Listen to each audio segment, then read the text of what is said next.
Deputy Assistant Secretary of State. And Joel, you expressed how it's crucial that the U.S. remains engaged with the Middle East. Blinken's visit hoping to de-escalate tensions and violence we've seen within the last week. But how exactly will the U.S. be providing support moving forward? Yeah, Marcel, it's great to be with you. And without a doubt, Secretary Blinken needs to be engaged. And historically, that's been America's role in the Middle East and in dealing with the Israelis and the Palestinians to try to bring them together, to calm tensions, hopefully to get to a peaceful outcome. And certainly that is elusive. Right now, where Secretary Blinken is focused is on tamping down the recent violence that you just described, getting with the Israeli leadership and the Palestinian leadership, and nudging them forward to take actions that keep things calm. For the Palestinians, that means restoring security cooperation with Israel, which they cut off after the Israeli attack in Jenin. And for Israel, that means not building settlements, not inciting violence amongst the Palestinian people, to at least keep it at that level. But hopefully there's more. We have a lot of tools in our arsenal, a lot of history there, and we have strong officials that are now staying after this trip, after Secretary Blinken leaves, to try to work through these details and hopefully get in a direction where we don't have to come out and put out the fire every so often. Yeah, and we mentioned those attacks earlier before we got to you, but how have both Palestine and Israel responded to this Blinken's visit at this time?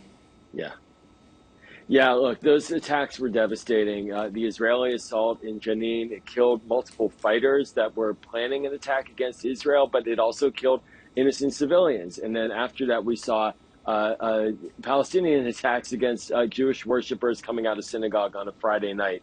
And so what this means in terms of actually getting with the leadership and for the team, for Secretary Blinken's team, it means engaging with the Palestinian leadership and the Israeli leadership to find ways to build up cooperation and coordination, have them not incite each other, not repeat the cycle of violence, and hopefully chart a path forward where they can begin to talk through these issues. But right now, tensions are very high, and this is why the U.S. needs to stay engaged, because the two sides are and the leadership right now in Israel is new, and it's very hard line on the Palestinians.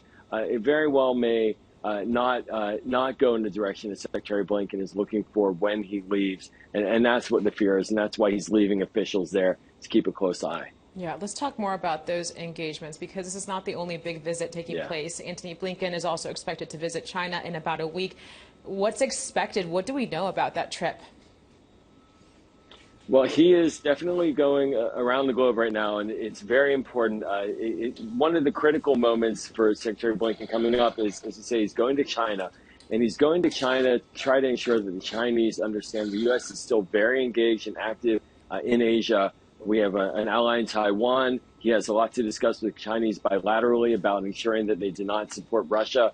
And this also is a signal to the world that the United States, while focused on Russia and the war in Ukraine, is not avoiding or ignoring other hotspots like the Middle East and certainly like China, where our Asian allies have really been concerned about China's growing military potential. And recently we saw the Japanese leader in Washington announcing increased military spending by Japan. So it's really important to stay engaged, show the face, press the flesh, and also remind the world the United States is leading, and that to our adversaries that we're going to talk to them, which is crucial. And it's a good sign that diplomacy is the tool that we're using right now to engage the Chinese dynamic, which is adversarial at this stage. Yeah, essential conversations to continue. Joel Rubin, again, thank you so much for your expertise here on our show. We appreciate your time.